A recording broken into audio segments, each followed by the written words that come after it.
Welcome. The summer blitz of blockbuster movies has arrived.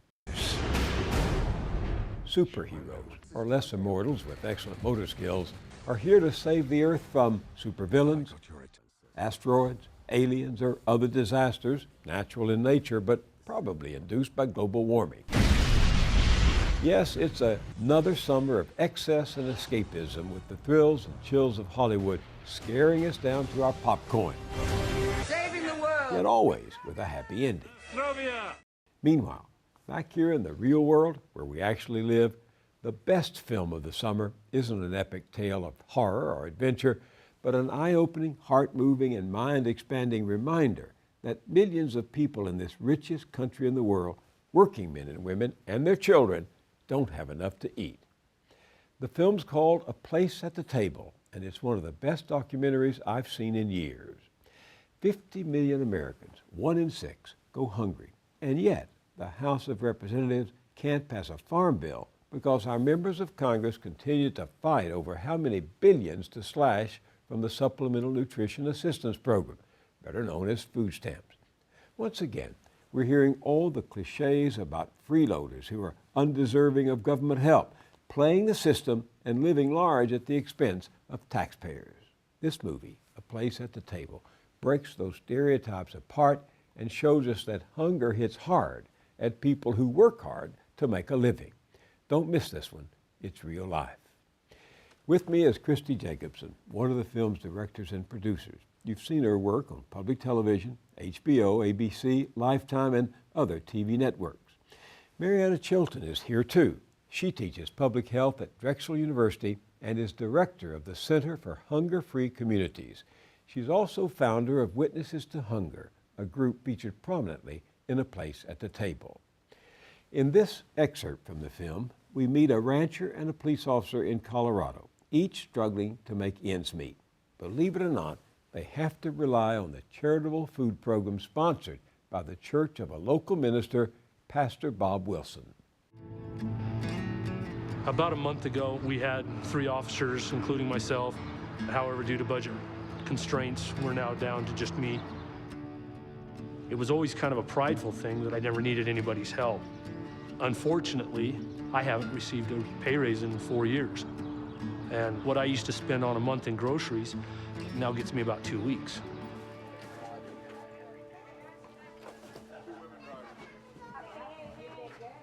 I have utilized Pastor Bob's food bank.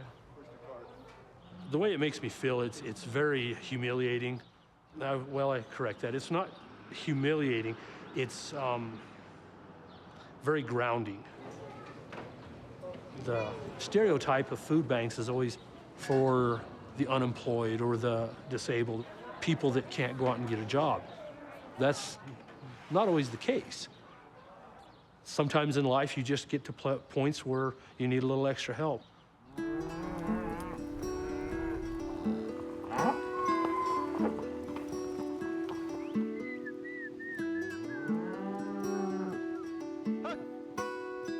Ranching is a good part of life. It's a lot of work, but it's an honest trade. But the way the economy and everything has gone south, I have had to go find another job out of the house. So I work on the ranch from 7 in the morning till 3 o'clock in the afternoon, and then at 3 o'clock in the afternoon till 11 o'clock at night, I go down and clean the school.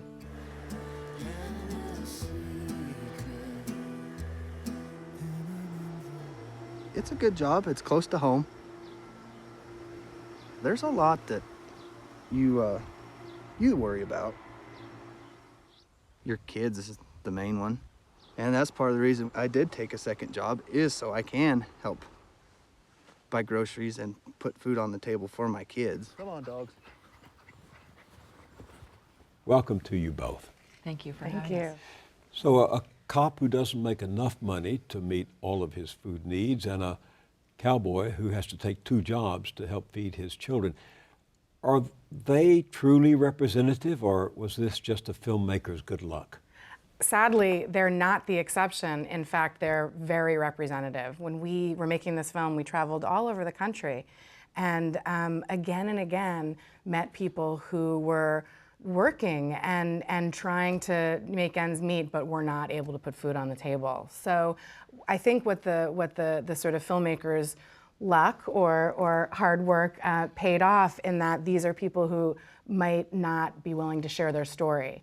But we filmed in Colburn because it was a town where the pastor, Bob, was working really hard to remove that stigma that people feel around admitting and then getting help. And so that helped us because we were welcomed into the community. And you know, I remember the first time I met the police chief, and I met him first on the phone and then in person, and I thought, he's probably not going to share this story on camera, but it's still important to understand.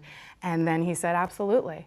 And that was really, I think, a victory for the film, in that we were able to show this very important group that are experiencing hunger and food insecurity, but that are not. It's very hidden. What do you take from their stories? Because you work with a totally different population. Mm-hmm. I'm not so sure they're that different.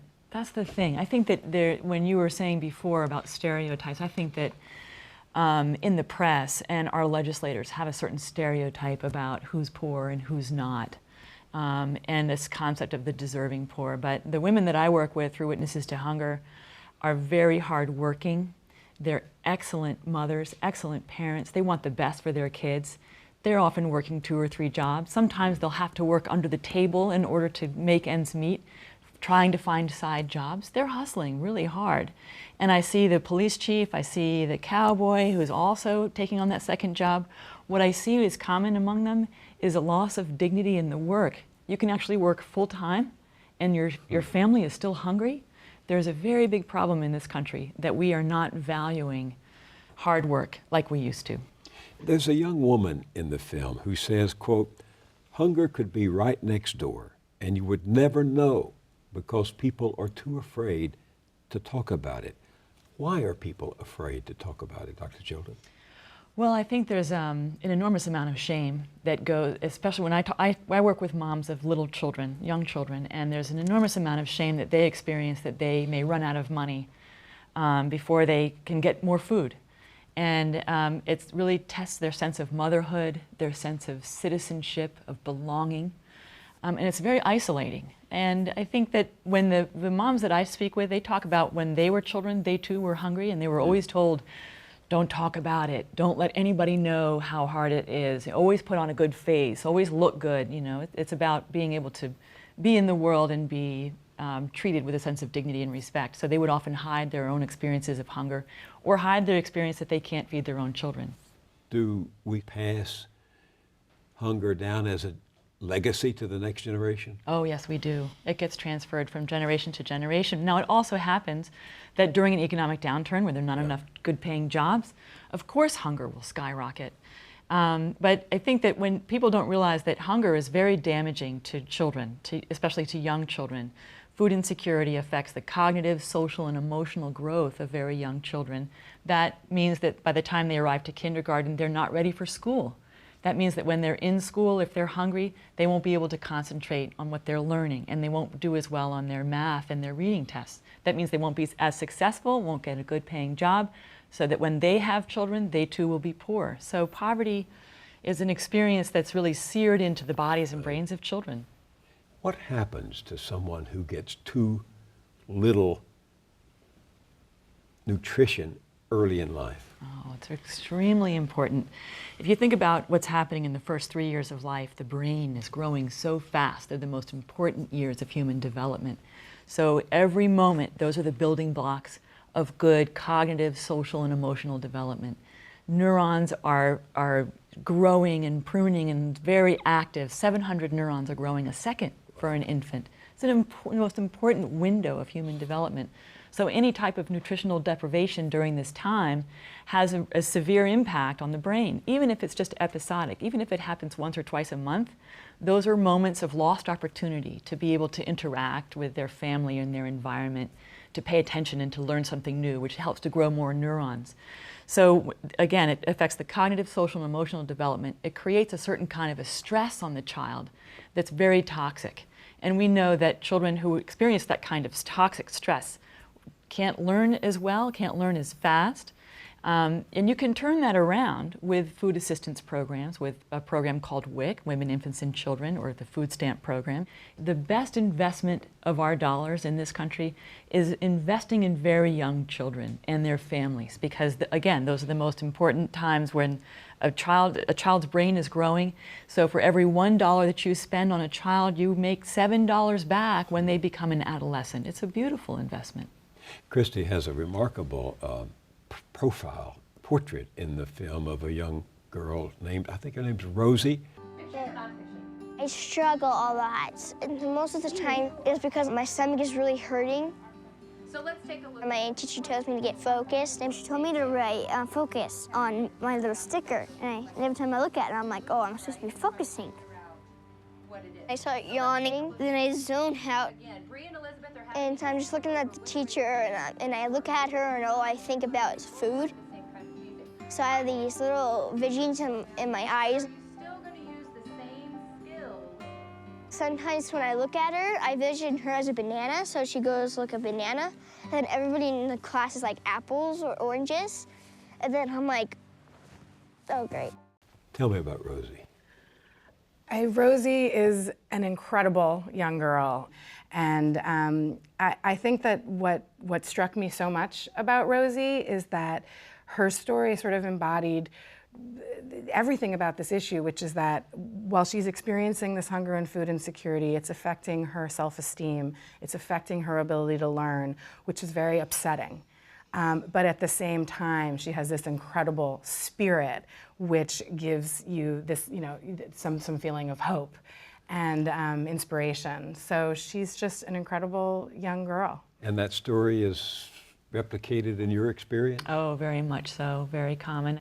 And I think what people forget is that, you think you can somehow see hunger. You can't look at Rosie and see, oh, she's hungry. So where do you see it? You see it in school performance, their ability to get along with others, their ability to pay attention for children of school age, Attendance. but for attendance. Yeah.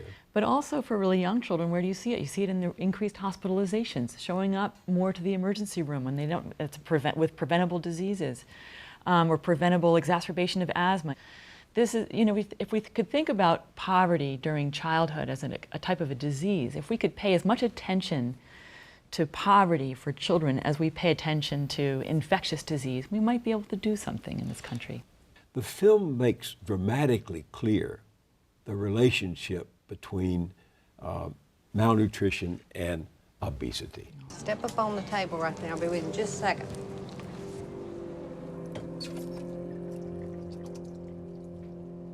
What grade you in? Second. Second? You're in the second grade? How old are you? Fixing to be 8. All right, and you got asthma? Okay, do you ever have problems with shortness of breath when you're outside playing or anything? I have to stop running and take a deep breath. Okay. What'd you eat for breakfast this morning? I eat. You didn't eat breakfast this morning? Okay. When you get home in the afternoon, do you eat a snack? What do you eat? Chips. Chips? What else, baby? What do you drink? Pop. Pops? Okay. Do you have any other snacks besides chips you could eat? Huh? Cookies. Kisses? Cookies. Cookies? Cookies and chips? Okay. Maybe you could ask Mom to start buying you some carrots and some celery and maybe some apples. You can slice some apples up. That'd be good. A lot of people think there is a yawning gap between hunger on the one hand and obesity on the other. In fact, they're neighbors. And the reason that they happen often in the same time and often in the same family and the same person is because they are both signs of having insufficient funds to be able to command food that you need to stay healthy. If you look at what has happened to the relative price of fresh fruits and vegetables, it's gone up by 40% since 1980, when the obesity epidemic first began.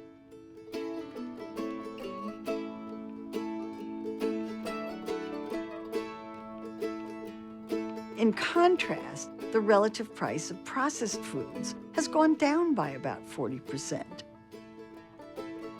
So if you have only a limited amount of money to spend, you're going to spend it on the cheapest calories you can get. And that's going to be processed foods. This has to do with our farm policy and what we subsidize and what we don't. Help me understand the connection between hunger and obesity. Okay. Hunger and obesity are both forms of malnutrition. Meaning? Meaning it means not getting the right kinds of nutrients for an active and healthy life. If you go back to the definition of food insecurity, it means having enough food for an active and healthy life. So when people think about hunger, they think, oh, it's just not enough food. But actually, food insecurity, which is a much broader term, much more precise, captures that type of experience where families don't have enough money for healthy and fresh food. So they will, in order to stretch their dollar, they'll spend it on soda or on foods that have very high calories. So because they know that their kids are hungry, they have to be able to stretch their dollar in order to fill their own tummies and the tummies of their children. They know it's not healthy, but they're just trying to figure out with the immediacy of hunger. So they eat lots of high calories, salt, sodium. Those are the kinds of things that are not good for an active and healthy life. It's another form of hunger. So you can look at people who are overweight and obese and think maybe they don't have enough money for food. Maybe they're anxious about where their next meal is coming from. You say in the film that there are 50 million people, 1 in 6, who are food insecure, who do not have enough good nutrition to thrive. Mm-hmm. It's shocking that here in the wealthiest nation on earth, we have this many people who do not have either access to healthy foods nor can they afford it. What does it say that 1 out of every 2 kids in this country at some point in their childhood, as I learned from your film, will be on food assistance? 1 out of 2? I see a country in crisis, and it's a crisis that we need to address, and we need political leadership and policies that tackle this problem dead on. And when we were making the film, we looked to a film that aired on CBS in 1968 called Hunger in America. Food is the most basic of all human needs. That showed the nation shocking conditions and children that were starving. But man can't remain alive without food.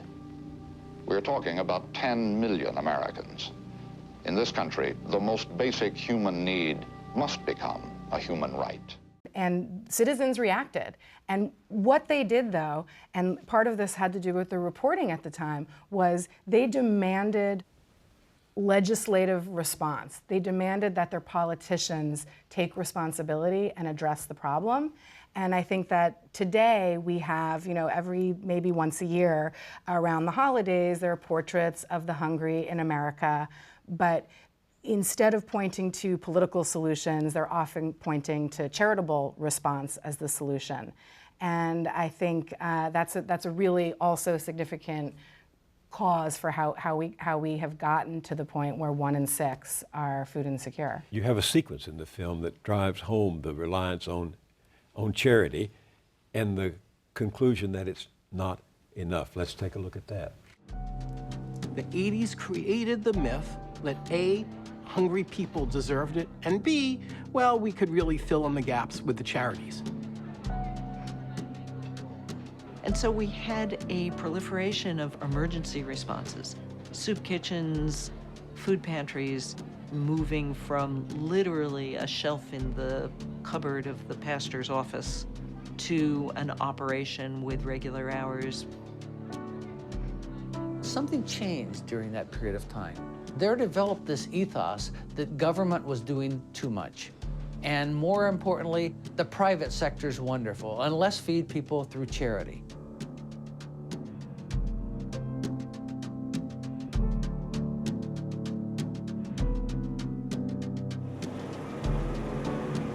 We have basically created a kind of secondary food system for the poor in this country. Millions and millions of Americans, as many as 50 million Americans, rely on charitable food programs for some part of meeting their basic food needs. That's something that's extremely important. The churches and the community groups that do hand out food are doing an incredible service to this country and to the children that are experiencing hunger. But that's just a quick fix. That's for today and tomorrow, maybe for next week. We call it emergency food. It's no longer emergency food. This is called chronic use of a broken system for which people cannot be held accountable. Charity is a great thing, but it's not the way to end hunger. We don't fund our Department of Defense through charity, you know. We shouldn't, see that our kids are healthy through charity either. So Americans responded with 1,000 points of light in the first Bush administration. But you say it's not enough. Well, it's not enough, because despite all of that, despite all the money that's being raised, despite the food drives, despite the proliferation of these food banks and soup kitchens, we still have 50 million people who are food insecure. And what we've found, both during the making of the film and in fact since showing the film, food bank directors repeatedly sharing with us, we can't do this alone. We need government to play its role, because it should be an emergency food system, as Mariana says in the film, and it should be, it should be complementing government programs that really address the needs of the most vulnerable. I'd like to really draw your attention to the impact the emergency food system has compared to the government food assistance programs. What emergency food can do is about this much, about 5% of dealing with the problem, this much. Okay. What does the federal government do with the nutrition assistance? Food stamps, or SNAP it's called, WIC, Women, Infants, and Children, school breakfast and school lunch, after-school feeding programs. Those programs we know make a tangible difference in the health and well-being of children and adults. So we know that if families are receiving food stamps or SNAP benefits, their cognitive, social, and emotional development is better. We know that they're less likely to be hospitalized. The same thing goes for WIC. We also know that WIC can reduce the stress that moms often feel when they're a new mom and they're very poor. So these programs we know have a tangible public health impact. There's no research that shows what kind of impact the emergency food system is having. We know that when about 30 million children are being fed every day in this country through school breakfast and school lunch, that is magnificent, and those kinds of programs need to be protected and to be promoted. There's a young woman in the film, Barbie Izquierdo. She was a year looking for a job. She had food stamps while she was doing so. Then she got work. And yet, as a result of getting work, she no longer qualified for food stamps or subsidized child care, and her children could therefore no longer receive breakfast or lunch at daycare. Anyone can sit there and tell you, oh, I've been through this, I've been through that, I got through it. Yeah, I've been through this, I've been through that, I got through it, but if you open my fridge, I'm there again. 5 days into the month, and I'm gonna be there next month and the month after that. It gets tiring. Okay, it's not working. Let it go. I want them to help you again. No. That's it? Leilani. When I was on food stamps, I didn't have to worry about my kids not eating. It was just, how can I make it stretch? I might have to take a little bit from this day. It was more about balancing everything, where now we have nothing.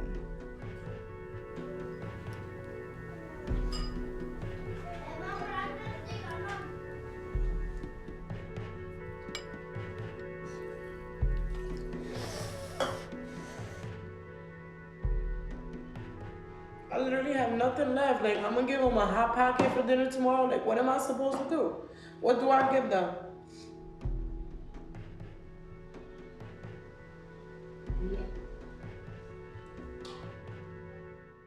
What's happening there?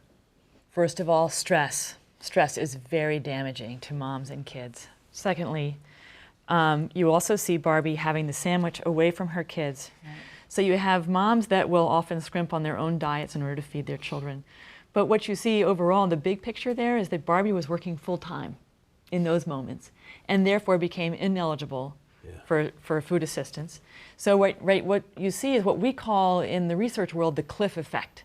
So if a family makes just enough money to get themselves over the lip of whatever the income limit is, they'll lose benefits that are actually very helpful to them and to their own children and to their health. So you can have a family kind of going up and up and say, oh, I'm going to take that extra, I'm going to get a raise, or I'll work overtime. They work just enough to fall over the cliff, lose their benefits, and then they're worse off than where they were before. So we have a really big problem in this country with the way that we are looking at our wages and our public assistance programs and how they're interacting with each other. And that scene was one of the most difficult to film, and both because of just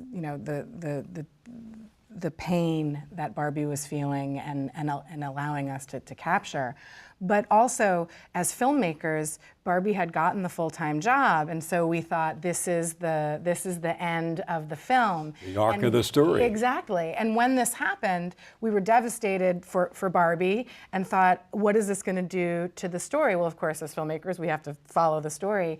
And I remember the conversation that we had with Mariana, where we were talking about this and we were worried that it wasn't representative, and then learned this is in fact so representative and a really important problem to expose, because we need for these programs, if we're going to have them and we're going to fund them, which is a different issue, they should be meeting the needs of the people who are using and benefiting from the programs. And in our research, we know that food stamps do help to prevent hospitalizations. They do promote health.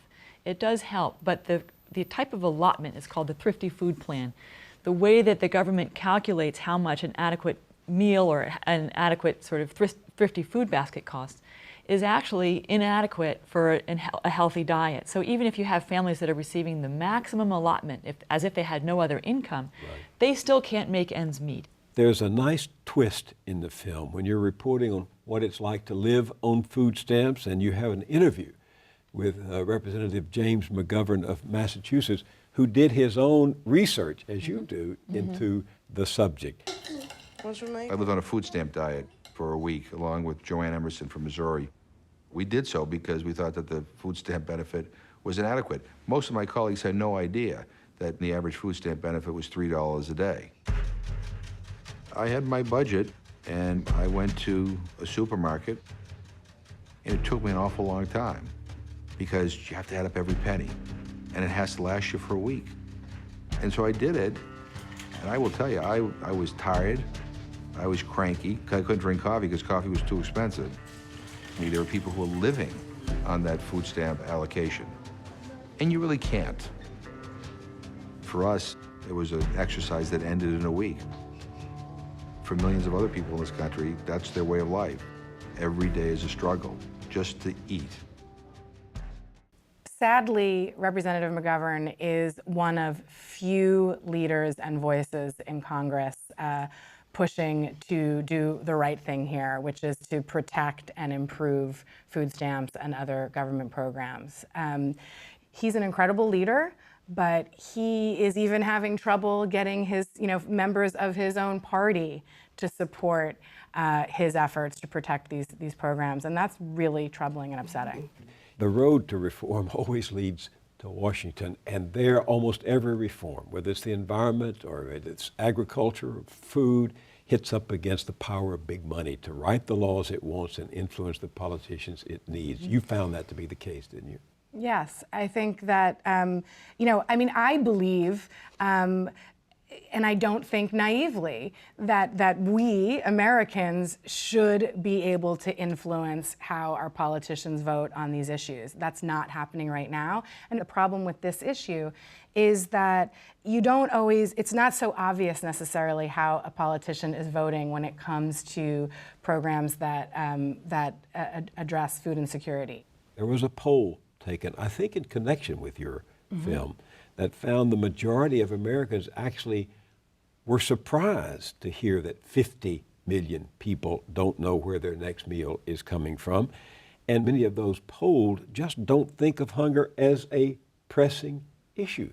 Given your work on this, how do you explain it? There's this concept that you can somehow see hunger, that of course, we would know that there are hungry children if they were fishing around in the garbage can, or if there were flies coming around, they had swollen bellies, and you know, limp on the sidewalk. But that's not what hungry children look like. We don't see that in the United States. You might see that's like severe starvation when you're dealing in times of war and massive drought. Somalia, the Congo, Sudan. Right. So in the United States, it's children like Rosie who light up the room when they come in. It's moms like Barbie Izquierdo, is beautifully spoken, so brilliant. Her children are funny and enjoyable, and yet they're still experiencing food insecurity and hunger. So I think people are actually shocked. I don't see it, so it can't be real, and they don't believe the numbers. But what is happening underneath is a massive crisis in human potential in the United States. Our kids are showing up to school not ready to learn. When they're in school, they can't concentrate. You have kids who are food insecure when they're adolescents. They're suffering with stress and suicidal ideation. That's what we find in our research. How can ideation? Suicidal ideation. So it's thinking about, oh, what does it matter that I live? It's thinking about killing yourself. So these are very depressing and stressful experiences, to experience hunger, to see your parents struggling with that, to struggle yourself. So what's happening is that we are developing a whole, like half of the country, it overall is really left out of the public dialogue. They are underpaid, undervalued, unhealthy, and we can prevent this we can prevent this. That's why I think it's so important that what's so exciting about what Witnesses to Hunger is trying to accomplish is to make sure that people who know the experience of hunger and poverty firsthand are a part of the national dialogue, that they're not silenced, they're not sort of shamed over off in the corner, that they're actually front and center. They're the ones who can turn it around. So we have to take back our democracy, be more engaged. And I think that a lot of people sort of in the middle who haven't struggled with hunger or poverty think, oh, well, just let the government handle it. They must be doing the right thing and there's no hunger. That's just called disengagement. We've got a big problem in our country with being engaged about what our politicians are actually doing for us. So you've tried to engage them. Let's take a look in the film at a very interesting sequence.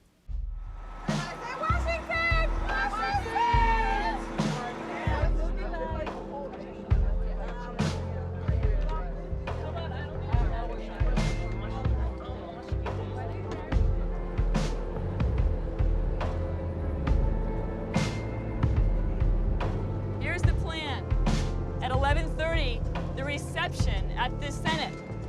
Senator Casey will speak, I will speak, Tiana will speak, Barbie will speak, and every time that you have an opportunity, give your ideas for change, for what you need for the success and healthy life of your kids, okay? These guys are the ones who make it happen.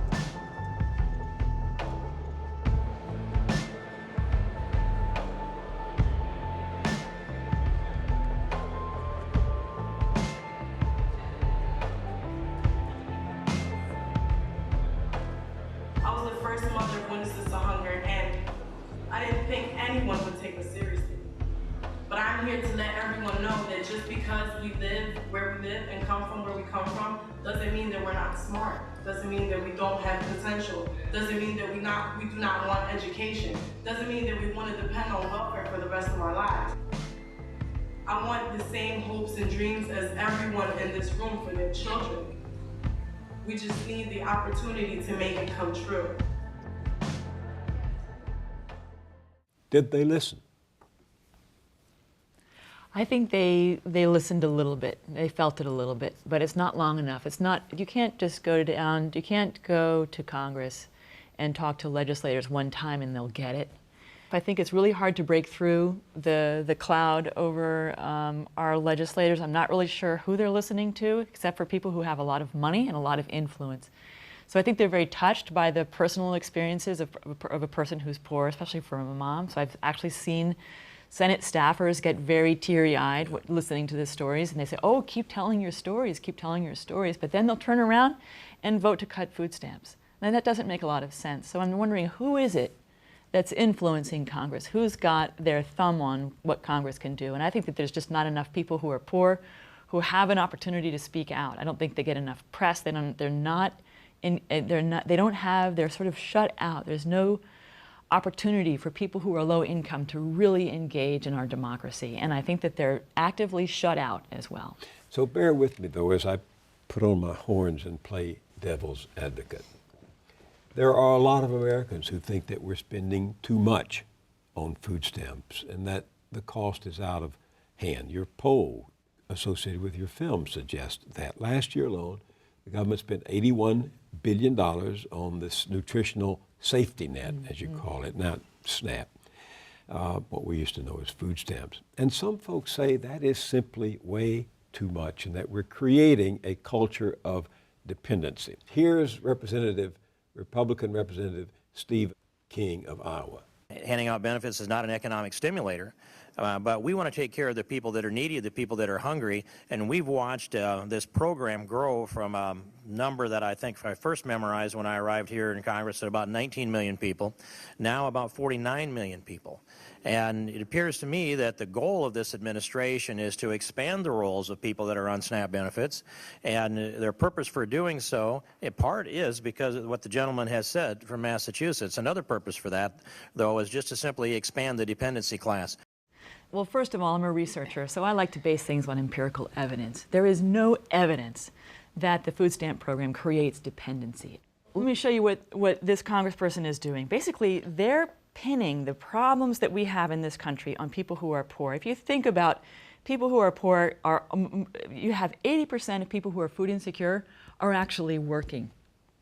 That means their wages are so low that they're eligible for food stamps. So you want to talk about dependency in this country? Let's talk about corporations and businesses that pay such low wages that they depend on the United States government to add money to those wages through the income assistance programs like SNAP. So because if you take a company like Walmart, pays their workers so low that their workers are actually eligible for food stamps.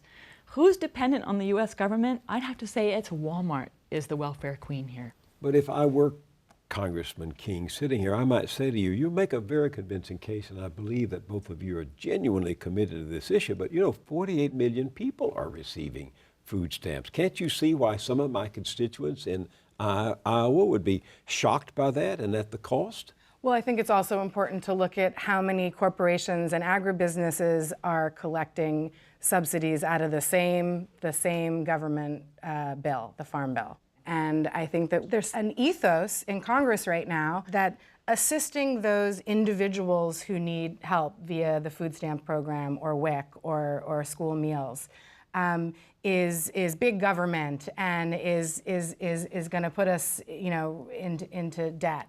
But providing subsidies to large agribusinesses and big corporations is just business as usual.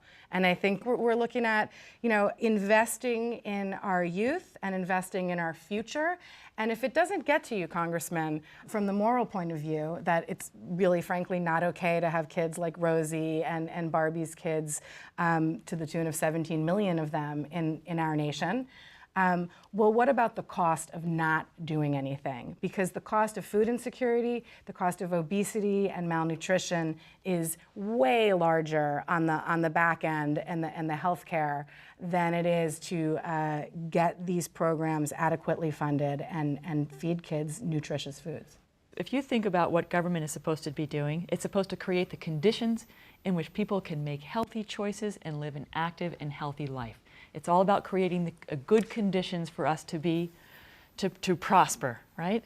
Somehow, when we think about helping people who are poor, many of whom are working, there becomes this type of societal vitriol towards people who are poor, as if they're not us. Well, actually, people who are poor are all around us. Their children are going to the same schools oftentimes. We need to really rethink about who we are as a country. What does it mean to be an American? If you think about 1 in 5 of our children living in households that are food insecure, they're just as American as the rest of us. We need to really invest in our own country and who we are. You've been to Washington with some of your constituents. Mm-hmm. You've made your case. You're up against the interlocking power grid of big agriculture, big corporations, and big government. What makes you think you have a chance of turning them around? power of the human spirit. When you have a lot of moms who have had enough, we can take over Congress and say, we care about our children just like you care about your children. But we need more moms, we need more families to be able to speak up. I think that we need to take back our democracy, take back our sense of involvement, of belonging, that this is our government. This government is supposed to be working for everyone, regardless of how you were born or where you were born or how much money you make. It's supposed to work for all of us. We've got to figure out a way to just help the people who are in power to recognize their own sense of humanity and recognize that they are no different than Barbie E. Scardo, no different than Rosie, that their kids are no different than Rosie, that we're all a part of that same human family. Ultimately, that's what we need to tap into. On that note, thank you, Dr. Mariana Chilton, for your work, and Kristi Jacobson, thank you for an extraordinary film. And thank you both for being here. Thank you so much. Thank you.